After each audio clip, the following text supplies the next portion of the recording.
안녕하세요. 오늘의 사연자분 소개 부탁드립니다. 안녕하세요. 스웨덴 스톡홀름에서 자라 지금은 서울에서 생활 중인 에리카라고 합니다. 저는 어릴 적 불의의 사고로 얼굴에 큰 화상을 입게 되었어요. 그 사건 이후로 저는 극심한 우울증과 대인기피증을 겪어야만 했죠. 이 지옥 같은 삶에서 빠져나갈 수 있는 탈출구는 없을 거라고만 생각했어요. 그때 저에게 찾아왔던 한 한국인의 은혜로 인해 저는 새로운 인생을 살게 되었어요. 저는 오늘 이러한 일화를 여러분들에게 소개하고자 합니다. 스웨덴 스톡홀름의 이남 일녀로 태어난 어여쁜 소녀가 한 명 있었어요. 제 별명은 리틀 알리시아 비칸데르였어요. 제 이목구비가 아직 다 자라지도 않았는데 스웨덴 유명 여배우인 알리시아를 되게 닮아 있었거든요. 동네에서 제 외모는 소문이 나서 에리카 하면 모르는 사람이 없었죠.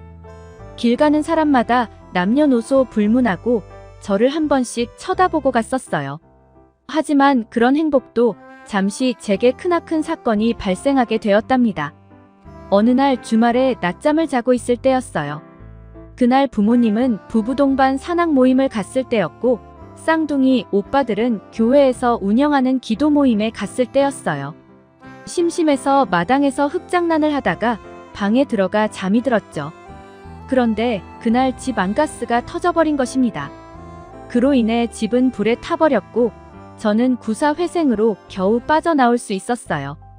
부모님과 오빠들은 이 소식을 듣고 제가 있는 응급실로 빠르게 달려왔죠. 제 모습을 본 가족들은 엄청나게 울기 시작했습니다.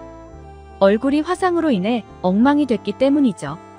저는 더 이상 예전과 같이 남들이 우러러보는 그런 미모의 소녀일 수가 없었어요. 화상 자국은 어떠한 치료와 수술로도 회복될 수 없었답니다. 가족들은 저를 애처롭게 여겼지만 그래도 목숨만은 지켜서 천만다행이라고 생각했던 것 같아요. 하지만 저는 차라리 그 사고로 죽는 게 낫다라는 생각까지 했답니다.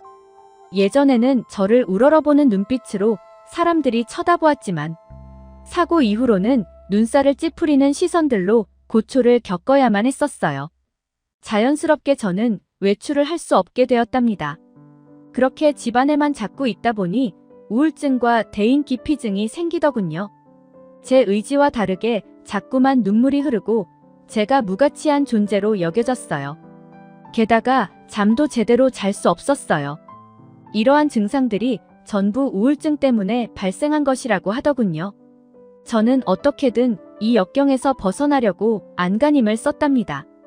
하지만 제가 할 수 있는 것이라는 방구석에 앉아 휴대폰을 보는 것밖에 없었어요.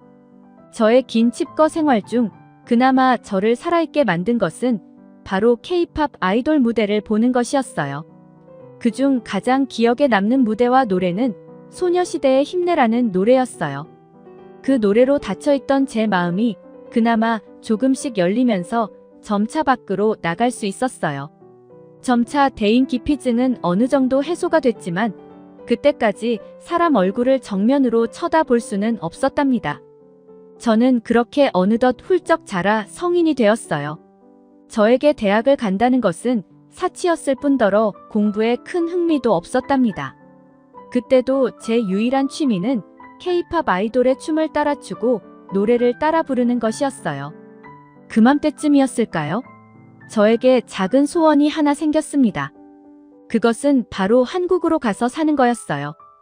한국은 유럽보다 차별도 덜하고 내숭 없이 사람을 대한다고 하더군요. 또 아이돌들의 무대를 현장에서 직관하고 싶기도 했고 팬사인회도 자유롭게 가고 싶었거든요. 저는 어머니에게 한국에 가고 싶다고 어느 날 말하게 되었죠. 그때 어머니의 말에 저는 큰 감동을 받았답니다. 에리카, 너가 한국 아이돌을 보며 기뻐하는 모습을 우리도 많이 봐왔잖니. 네가 그곳에 가서 독립하여 산다는 것을 우리는 막지 않는다. 너에게 힘이 되고 희망이 될 수 있는 일이라면 우리는 먼 곳에서 너를 지원해 줄 거야. 오히려 이렇게 솔직하게 말해주어서 고맙구나. 그렇게 부모님의 모든 지원과 응원으로 저는 3달간 긴 자료조사와 준비를 통해 마침내 비행기를 타게 되었습니다. 태어나서 처음 타는 비행기는 20대 초반 소녀에게는 큰 모험이나 마찬가지였어요. 뿐만 아니라 홀로 그곳에 가서 자취를 하며 살아가야 한다는 것이 너무 걱정되었죠. 하지만 저는 마음을 굳건하게 먹었습니다. 하지만 저의 대인 기피증은 처음 비행기를 탔을 때부터 시작되었어요. 어디선가 옷가시라는 소리가 들렸답니다. 저는 그게 무슨 말일까 싶어서 번역기를 돌려봤죠. 근데 그것은 이상해라는 의미였어요. 순간 저도 모르게 마스크를 쓰고 후드 집업 모자를 덮었었죠. 알고 봤더니 그들은 고등학생 정도 되어 보이는 일본인 소년들이었던 것입니다. 저를 향해 손가락질을 하며 자기네들끼리 말하더군요. 그 뒤로 저는 불안함에 떨며 고개를 푹 숙이고 있기만 했어요. 그런데 저를 쳐다보는 또 다른 시선을 느끼게 되었습니다.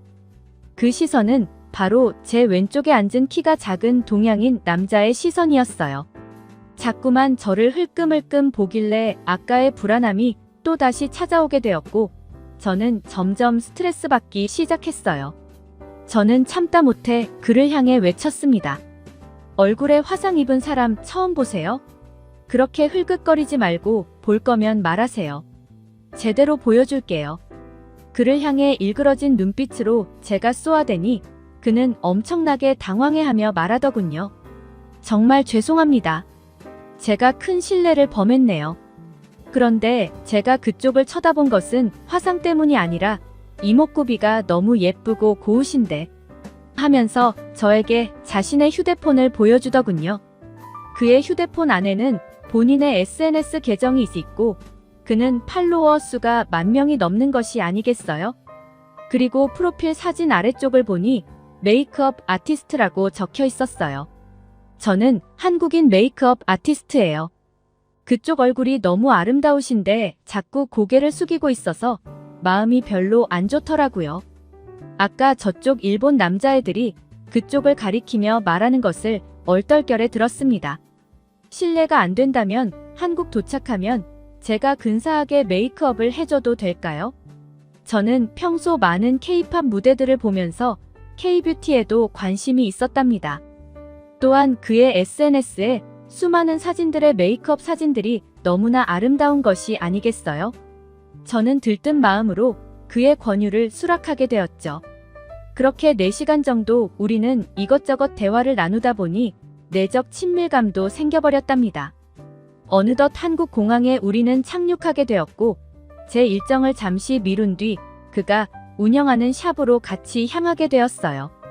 그는 저에게 한 가지 약속을 했어요. 우리 메이크업 하기 전까지 거울을 보지 않기로 해요. 그래야 어떤 변화가 생긴 건지 확실히 체감이 되니깐요. 어때요?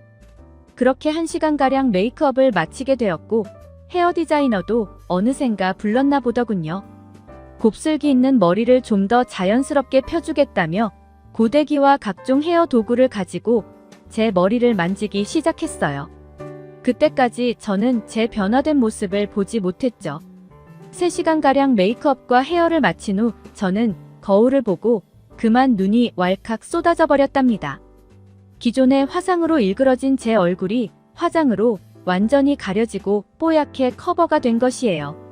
어린 시절 아름다웠던 소녀 에리카가 그대로 자랐다면 이런 얼굴이었을 텐데 라는 생각에 순간 눈물이 쏟아져 흘렀고 저는 울음을 주체할 수가 없었답니다. 그때 메이크업 아티스트는 저를 위로해주며 말하더군요. 이렇게 좋은 날에 왜 울어요? 얼굴이 너무나 아름답지 않나요? 너무도 소중하고 자랑스러운 내 얼굴을 떳떳이 드러내보아요. 우리. 그리고 저는 항상 이곳에 있으니깐 언제든 메이크업하고 싶은 날에는 찾아오세요. 제가 무료로 해줄게. 그의 따뜻한 말과 미소에 그동안 얼어붙었던 제 심장이 사르르 녹는 느낌을 받게 되었어요. 덕분에 저는 예전의 자신감을 되찾았고 현재는 우울증과 대인 기피증이 거의 완치된 상태랍니다. 물론 한국 자취 생활도 그 어느 외국인보다 행복하게 하고 있고요. 한국 덕분에 제 인생 자체가 바뀌어 버렸답니다.